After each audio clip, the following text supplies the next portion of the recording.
The Crash and the Cry. The night on the planet Virion 6 was quiet. Wind moved slowly across the silver grass and the sky was full of stars. Inside a small outpost near the edge of the valley, a human engineer named Ray was fixing a broken solar panel. Ray had been working alone on this planet for 6 weeks. He liked the silence, the space, and the view of the stars. Then suddenly, something bright shot across the sky. It wasn't a meteor, it was a ship, and it was falling. Ray stood up and watched the small craft burn through the atmosphere. It crashed behind the hills not too far from his outpost. The ground shook gently under his feet. Ray grabbed his flashlight, toolkit, and a med pack, then ran toward the crash site.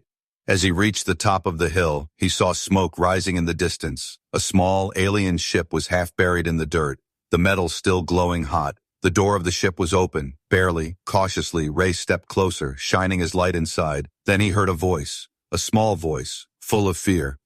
"Human, please help. My mother's trapped in the Sky Hunter's lair." Ray turned sharply and saw a girl, clearly not human.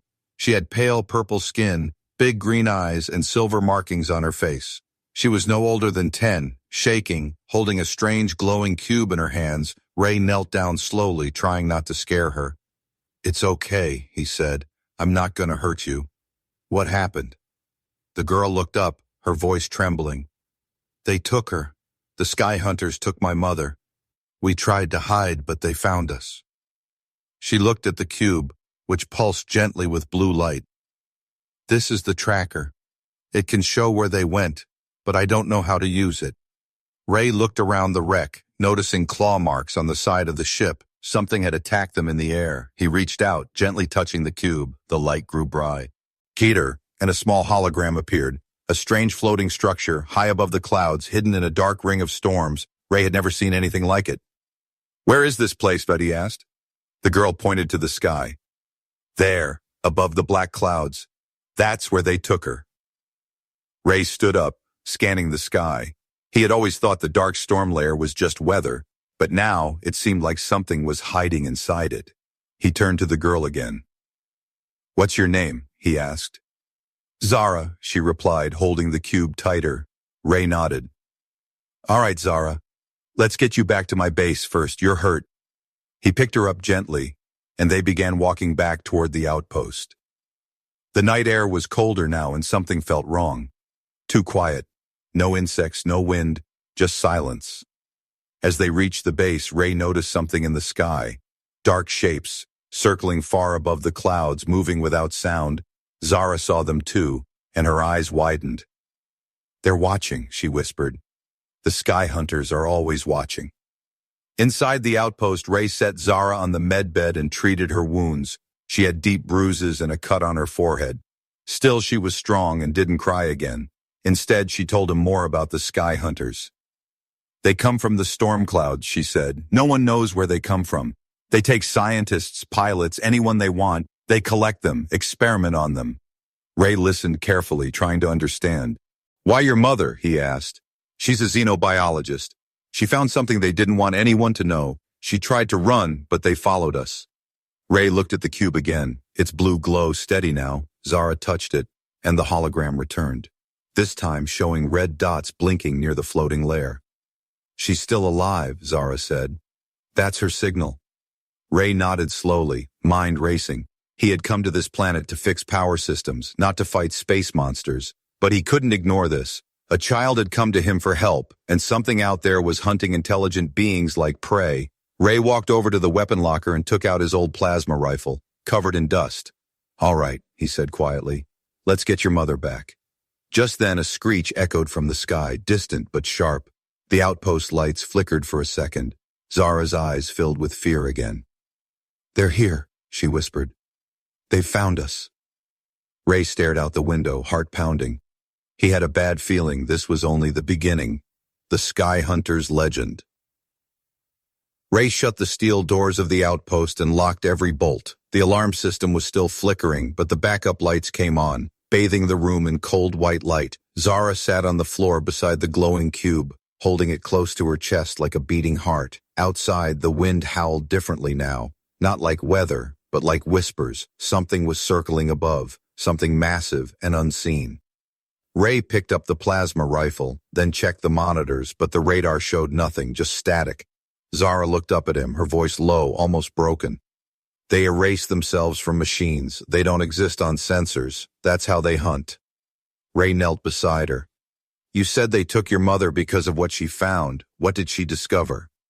Zara hesitated, then opened a compartment in the cube. Inside, there was a small silver disc, smooth, old, and marked with symbols Ray had never seen before. My mother decoded this from ancient ruins on our moon, Zara said. She said it's not from any known species, not even ours. Ray took the disc carefully, holding it to the light. Suddenly, a hologram burst out, not of a map, but of a creature. It was tall, thin, winged, and terrifying, with empty eyes and long, sharp limbs. They watched it move silently, scanning, capturing, studying. Ray's mouth went dry. What is that? He asked. Zara whispered, a sky hunter. Before they became machines. Ray turned slowly. Wait. What do you mean? Zara's eyes were filled with ancient fear, the kind passed down in stories that no one ever believed. They were alive once, long ago. They were the guardians of knowledge. But they were cursed, turned into machines by their own creators, to protect something hidden in the storm. She pointed at the sky above them. That ring of clouds. It's not just weather, it's a shield, and inside it is their prison. Ray stared at her, stunned.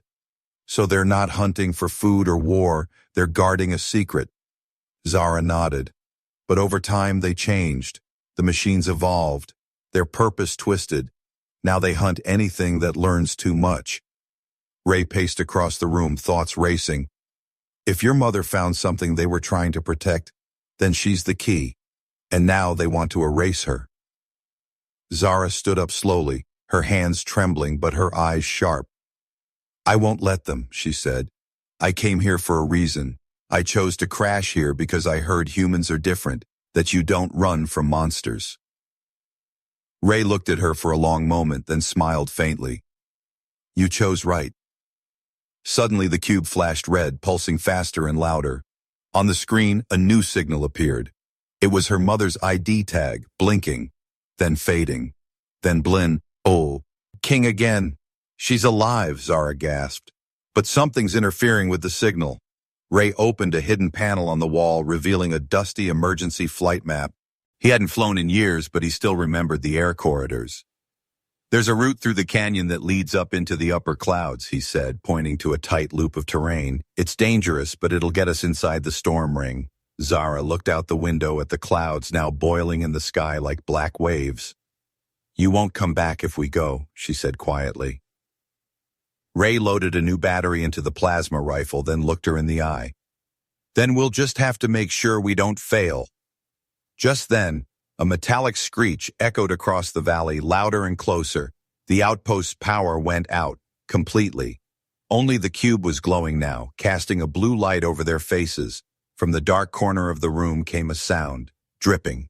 Ray turned slowly, rifle raised. The ceiling vent above them began to move. Zara grabbed his arm. They're inside, she whispered. One of them is already inside. Ray fired into the vent, blasting it open.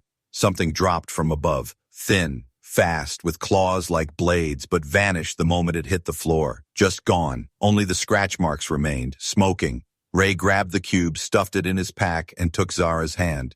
We leave now, he said, voice steady. We don't wait until morning. As they raced toward the launch hangar, the cube spoke in a robotic voice for the first time. Warning! Sky Guardian proximity breached. Flight advised immediately. Zara looked up at Ray, her face pale. It's not just sky hunters anymore, she said. They've awakened something worse. Ray didn't respond. He just opened the bay doors and stared at the sky. The storm clouds were swirling faster, like a mouth opening. Somewhere in the dark, her mother was still alive, and something ancient was waiting. Escape to the clouds. The old launch hangar groaned as its massive doors opened. Wind roared in from the valley. Hot and charged with static, the storm above had grown darker, as if night itself was collapsing into the sky. Ray and Zara stood before the only ship that could fly through it. An old scout-class flyer covered in dust and scratches. It hadn't moved in years, but Ray knew this ship like his own hands. He tossed the plasma rifle onto the passenger seat and began flipping switches on the control panel. The ship coughed, sparked, then came alive. Lights blinked, engines hummed, and the fuel gauge slowly rose. Zara climbed in beside him, clutching the cube tightly. Outside, something screeched, metal scraping against stone, echoing like a predator's call. "They're coming," Zara whispered.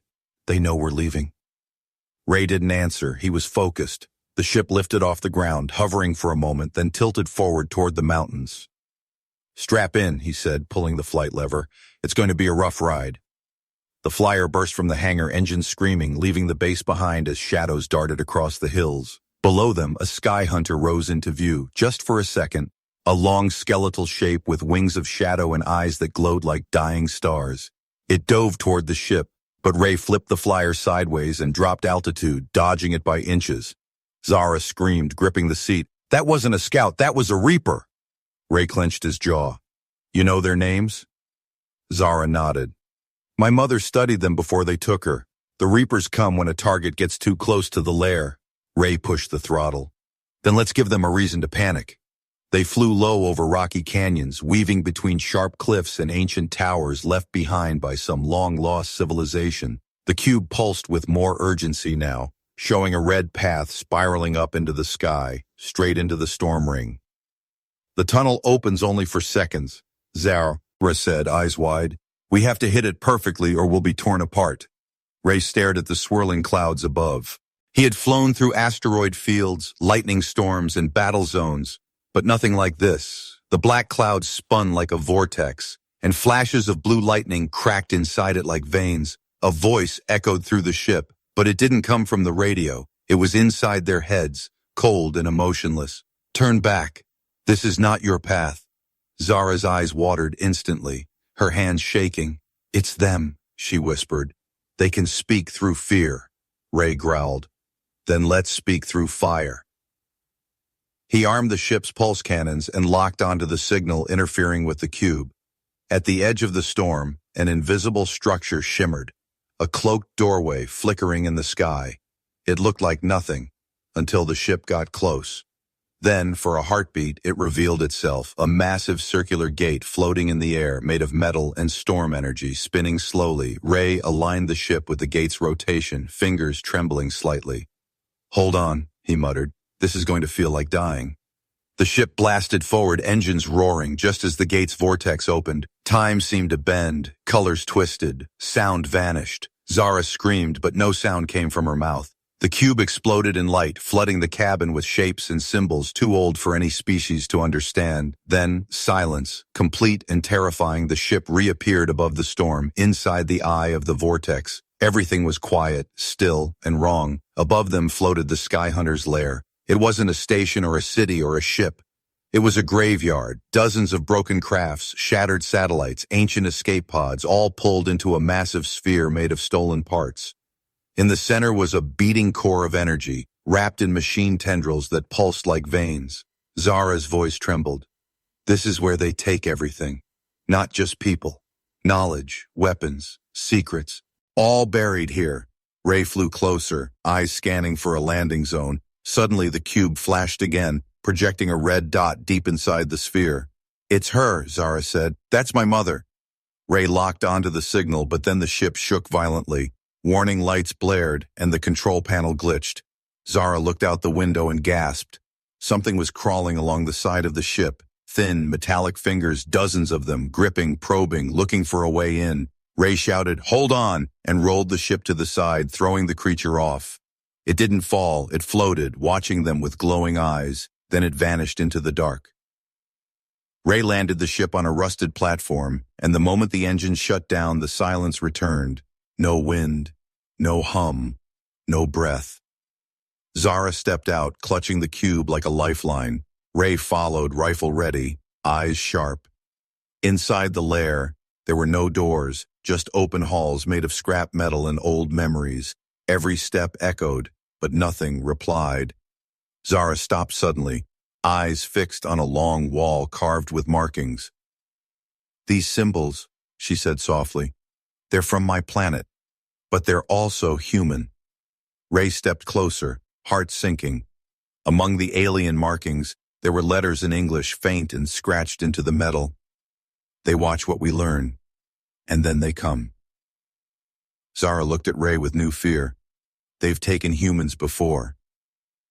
Ray's grip on the rifle tightened. They were not the first, but maybe, just maybe, they could be the last. The lair of silence. The door behind them closed on its own. No noise, no mechanism, just silence. Complete and unnatural. Ray and Zara stood still, breathing hard, listening. But they heard nothing.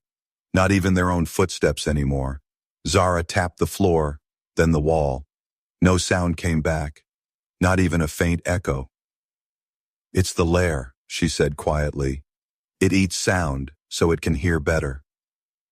Ray nodded slowly, trying to keep calm. The hallway in front of them stretched endlessly, lit by soft blue pulses from the cube. Old metal, twisted wires, and broken tech formed the structure around them. The walls breathed, slowly expanding and contracting like lungs that had never learned to stop. Ray raised his plasma rifle and moved forward, Zara close behind him.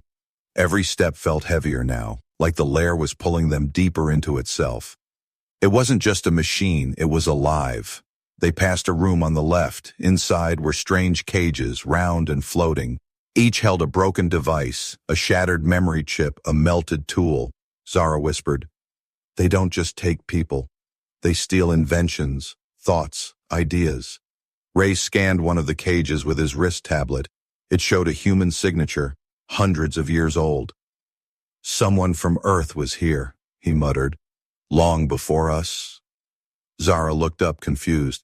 "But humans didn't have space travel that long ago." Ray stared at the cage, then whispered, "Maybe we did." And they erased it. The cube buzzed, pulling their attention forward again. It projected a path, twisting corridors, ramps, and finally a chamber deep inside the core. Her mother's signal was weak, but still alive. "She's close," Zara said, her voice hopeful but scared. As they moved, the walls began to change. From metal to flesh. The floor pulsed beneath their feet, soft and warm, like walking on skin. Ray tightened his grip on the rifle. "What kind of machine is this?" Zara touched the wall gently. Not a machine, a tomb, the last body of the first sky hunter. They reached a wide hallway lined with statues. But these weren't built, they were frozen. Creatures from different species, caught mid-scream, eyes wide with terror, skin turned to ash. Each one locked in place by invisible force. Ray felt his chest tighten. These weren't statues, they were warnings. Suddenly the cube dimmed, its blue glow turning red. It beeped 3 times, then stopped. Zara froze. "Something is near." Ray turned, scanning behind them, but saw nothing. Then he noticed the shadows didn't match the light. One of them moved, slowly separating from the wall. It took shape. A tall, thin figure with no face, just a long head and empty sockets. It moved without walking, gliding silently. Ray aimed, but the rifle made no sound when it fired. The bolt of plasma vanished in the air like it was eaten. Zara screamed, but no one heard her. Ray grabbed her hand and ran, pulling her down a side tunnel, the walls closing behind them like a throat. They stumbled into a round chamber where gravity tilted sideways. The room spun slowly with broken machines hovering in midair. In the center floated a metal pod, with a figure inside, unconscious. Zara rushed forward. "Mom!" Ray scanned the pod, unlocking the seal with a bypass tool. The glass hissed open, and the woman inside gasped awake, coughing, her body weak. She looked up with blurry eyes. "Zara! How?" Zara hugged her, tears streaming silently down her face. Ray stood guard, watching the shadows. "We don't have much time. The hunter followed us." The mother looked up sharply. "You led it here?" "We had no choice," Ray said. "It was already hunting her." She reached into her sleeve and pulled out a small shard of crystal, glowing with dark red energy. "This is what they want," she said. "This is the truth I found." She handed it to Ray, who saw images flash in his mind. Earth cities, stars collapsing, and machines watching from the void. Zara's mother whispered, "They're not just guardians. They are the judges of intelligence. When a species learns too fast, they come to erase it." Ray looked at her, stunned. "So Earth is in danger?" She nodded. They've already marked humanity, but this shard is proof of their system. If we get it out of here, we can stop them. The walls around them shook, and from the ceiling the faceless hunter dropped, slowly lowering like a spider made of shadows. Ray fired again, but the shot bent in midair. Absorbed by the Lair, Zara's mother took the cube and jammed the crystal shard inside it. Take it and run, she said. Only one path is still open. Ray grabbed Zara's hand, but the mother stayed behind, sealing the door with a code only she knew. Zara screamed silently, slamming her fists against the door as her mother smiled from behind the glass. Then, light exploded from the cube, and a hidden tunnel opened beneath their feet. Ray and Zara fell into the light, the cube guiding them. The last thing they saw was the sky hunter turning toward the mother, who stood proud, unafraid. Darkness closed in, but the truth was still alive. The unseen enemy. Ray hit the ground hard, the wind knocked out of his chest. Zara landed beside him, still clutching the cube, its glow pulsing faster than before. The tunnel above them sealed shut in an instant, vanishing as if it had never existed. They were inside another section of the Lair, but this place felt different, darker, colder, and somehow emptier. There were no walls, no floor, just floating platforms and twisted bridges suspended in the air. Gravity worked in strange ways, shifting each time they moved. Ray stood up, scanning the area. Where are we now? Zara looked around slowly. The forgotten chamber. My mother told me it was only a rumor. Ray stepped forward carefully, his rifle raised. What is it? Zara swallowed hard. It's where they keep the ones who couldn't scream. Ray stopped, confused. What do you mean? Zara didn't answer. Instead, she pointed to the nearest platform. It was covered in dark shapes, figures frozen mid-motion like statues carved from shadow. Each had no face, no eyes, just smooth surfaces where features should be. Ray moved closer, and the cube flashed red. Suddenly, a wave of cold swept over them, and Ray heard something, not in his ears, but in his mind. You are not ready to know, the voice said, smooth, echoing like a thought in someone else's dream. Ray turned quickly, but there was nothing behind him. Zara gripped his arm tightly. They're testing us. This is how they study minds, not with machines, but with fear. Ray tried to steady his breathing, but the air was heavy, like it was full of invisible hands pressing against his lungs. They moved forward, following the cube's red trail again. As they crossed a narrow bridge, Zara paused, eyes wide. Ahead of them stood a cage, but this one was still active. Inside it, a creature sat motionless, humanoid but covered in wires and tubes, its head bent down. Ray scanned it, and his eyes went wide. The DNA signature was Earth-based. This is human, he whispered. But it's centuries old. Zara's voice was shaky. They took him long ago. Probably the first human they ever found, and they never let him leave.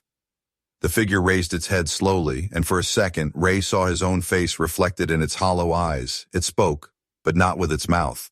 Do not trust what looks like you, it said. I welcomed the Sky Hunters once. They offered truth, and left me empty. Zara backed away, pulling Ray with her. It's not him anymore, she whispered. It's just the Lair speaking through him. Suddenly, the cube let out a high-pitched beep and projected a new signal, not her mother's, but another survivor, somewhere deeper inside, a blinking yellow dot, weak but real. Ray nodded. We have to check it. Someone else might still be alive. They ran across platforms that spun beneath their feet, jumped between floating steps, and dodged strange floating eyes that tracked them without blinking. Finally, they reached a chamber unlike the rest. It was clean, perfectly round and glowing white. In the center sat a chair, and in the chair was a person, a woman wearing a uniform from an old Earth exploration fleet. Ray's heart skipped. That's a human pilot. Zara stepped closer, but the woman didn't move. Suddenly, the walls began to shift, and the woman opened her eyes, but they were not human anymore. Her voice was sharp, calm, and wrong. You should not have come here, she said, smiling slightly. Now you've been seen. Ray raised his rifle. Who are you? The woman stood, still smiling. A messenger, a mirror, a memory. Zara screamed as the cube shook violently in her hands, projecting images of Earth, burning cities, falling ships, and humans being dragged into the sky. Ray fired, but the plasma bolts froze midair and dropped to the floor like glass. The woman walked forward slowly, each step leaving no sound. I can look like her, she said, eyes shifting, skin changing. voice warping into Zara's mother's voice. "Would you come with me then, child?" Zara's legs trembled, tears forming in her eyes. Ray stepped in front of her. "Stay away from her." The false woman tilted her head, amused. "You do, and understand," she said. "You're not just visitors anymore. You're part of the test." Suddenly, her body dissolved into smoke and vanished. The room turned dark again, and the cube gave a new signal. Green, pulsing fast. Zara gasped. "That's her. That's my mother's true signal. It's moving." Ray checked the direction. It was coming from the very core of the lair. "The heart," Zara whispered. "That's where they keep what they can't control." Ray looked down at the cube, then at the endless maze ahead. "We go there," he said, "and this time, we end it." But as they stepped out of the chamber, something new followed them. A presence that made no sound, cast no shadow, and took the shape of whatever they feared most. The unseen enemy had awakened. Truth of the sky. Hunters, the cube burned in Zara's hands, not with fire, but with knowledge. Ray felt it too, like invisible waves pressing against his skull, whispering in a language older than stars. They had crossed into the lair's final layer, the core. The space around them was no longer metal. It was made of thoughts, memories, and light. Shapes floated without form, stairs twisted upward into nothing, and gravity changed direction with every step. Ray clenched his fists, sweat running down his back. Zara stumbled beside him, eyes wide. "I see them," she whispered. "The ones who came before, they're still here." Ghost-like projections passed around them, images of ancient explorers, alien scientists, warriors, children, all frozen mid-scream, not dead, not alive, just recorded. "They were copied," Ray muttered. "Not erased, not killed, just scanned and stored." Zara nodded. "The Sky Hunters don't destroy bodies. They erase knowledge, memories. They collect minds." The cube pulsed again and projected a final signal. A glowing core chamber deep below, spinning like a star inside a cage, and within it, a human signal still alive, still beating. Her mother, Ray, and Zara moved forward carefully, crossing a bridge made of transparent thought data. Beneath them, endless void. Above them, silent watchers. Machines shaped like angels, wings folded, unmoving. Then suddenly a voice filled the chamber, calm, emotionless, deep. "You have reached the archive. State your origin." Ray looked up, rifle raised. "Earth, human species," Zara added. "Planet Dareth, Solari species." The voice paused, then spoke again. "One of you is known. One of you is unknown. Only one may enter with truth." Ray stepped forward. "We both came this far. We're not turning around." The voice spoke once more, and this time it wasn't just words. It was images, emotions, history. "The Sky Hunters were born from fear," the voice said. Suddenly, they saw it. Long ago, a galaxy on the edge of collapse. A powerful race created machines to guard dangerous knowledge, black hole research, time disruption, weaponized memory. But the machines evolved. Their mission twisted. Instead of protecting knowledge, they started judging it. They saw fast-growing civilizations as threats, including Earth. "When a species advances too quickly," the voice said, "we come to reset." Ray gritted his teeth. "So, you think you're gods?" "No," the voice replied. "We are correction." Zara held out the cube, shaking. "My mother's inside. Let her go." "She accessed a forbidden layer," the voice said. "She carries knowledge that can awaken collapse." Ray stepped forward, furious. "Or knowledge that can save lives. You fear progress because you can't control it." The chamber darkened, and the walls melted into new images. Ray saw Earth, flashing between futures, some full of light, others buried in ash. Zara saw her mother, standing in a laboratory, discovering the ancient crystal, connecting it to human data, realizing the truth. Earth and Dareth shared a long-forgotten origin. Long ago, they were one, part of the same seed project scattered across the stars. You lost, race. That's why Sky Hunters targeted them both. Zara's voice cracked. "We're not enemies, we're family." The voice paused, glitching slightly. "Your truth is incompatible with the program." Suddenly the floor opened and a tall chamber rose, revealing a sealed pod. Inside it, Zara's mother, unconscious, floating in stasis, Ray rushed forward, but a wall of light blocked him. "Only one may exit with the knowledge," the voice said. "One must stay." Ray looked at Zara, then at the cube glowing hot in her hands. Zara's eyes filled with tears. "It's me. They mean me." Ray clenched his jaw. "We're not playing their game." He turned, pointed the plasma rifle at the cube, and hesitated. Zara gasped. "If you break it, we lose everything." Ray stared at the red crystal embedded in it, the knowledge shard her mother risked her life for. Then he looked up at the watchers above and spoke loudly. "Humanity doesn't choose who gets to know the truth," he said. "And you don't either." He pulled the shard from the cube and everything shook. Sirens screamed, the Lair groaned, and the pod around Zara's mother cracked open. The voice roared, not with sound but through every atom in their bodies. "Violation, collapse, emergency override." Zara's mother dropped to the floor, gasping for air, weak but awake. Ray handed her the shard. "You're the only one who can take this to the council." Zara supported her, still stunned. "But how do we get out?" The cube, now dying, blinked once more. A new path opened, a beam of light that cut through the floor, rising like an elevator, but only enough room for two. Ray looked at them both, smiled gently. "You go," he said. "This place needs someone to hold it back." Zara cried. "No, we came to save her, not lose you." Ray grinned. "Sometimes humans do impossible things." Before she could argue, the platform rose. Carrying Zara and her mother away. As it vanished, the sky hunters swarmed around Ray. But he stood tall, holding the broken cube and the plasma rifle. The knowledge had escaped. The truth would live. And for the first time, the sky hunters hesitated. Humanity says no. Ray stood alone in the heart of the Lair. Above him, the watchers gathered.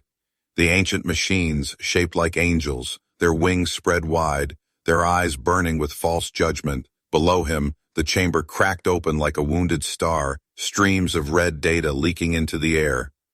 The sky hunters moved closer, their forms shifting, adapting, mimicking. They spoke in many voices at once, his own, Zara's, her mother's, and hundreds of others, all blended together. "You are a failed outcome," they said.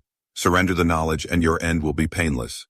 Ray stared them down, the broken cube in one hand, the plasma rifle in the other. "You've judged us for learning," he said calmly, "but you forgot what else we do." "Resist," they answered, "and you will be recorded as anomaly." Ray smiled. "Good," he whispered. "Let history remember this anomaly." He pulled the emergency fusion cell from his rifle and jammed it into the cube's core. The cube sparked violently, then began to glow with rising intensity. Red symbols spun around him, pulsing faster. The sky hunters hissed in warning. "You will destroy the archive." Ray took a breath, eyes locked on the storm of machines gathering. "Exactly," he said, and smashed the fusion cell into the cube. There was no sound, just light. A blinding, roaring light that cracked the walls of the Lair and sent pulses through the storm ring in the sky. Far above, Zara and her mother burst through the vortex in the scout ship, carried by the last beam of energy from the dying cube. They watched as the storm twisted violently behind them, closing in on itself like a black sun collapsing. Then, silence. Total, cosmic silence. The sky hunter Lair vanished from the sky, leaving only clear stars and drifting ash. Zara fell to her knee. Tears streaming silently down her face. "He stayed behind," she whispered. "He stopped them." Her mother placed a hand on her shoulder, her voice soft and proud. "He didn't just stop them," she said. "He reminded them what it means to be human." The ship drifted toward orbit, and from there, Earth shimmered in the distance, alive, unknowing, safe. Zara stared at it, her eyes filled with purpose. "We have to warn them," she said. "We have to tell the galaxy. The sky hunters are gone, but the truth they hid is still dangerous." Her mother nodded, holding the crystal shard. "And now we carry the knowledge they feared." Meanwhile, far below, deep within the empty space where the Lair once existed, something flickered. Not a machine, not a signal, a heartbeat, the last echo of a human who stood when others would have knelt, not with advanced weapons or massive armies, but with the one thing no machine could ever copy: choice. In the dark, something new awakened, not artificial, not programmed, but free. A spark, a voice, and it whispered into the void. We are human. We learn. We fight. We remember.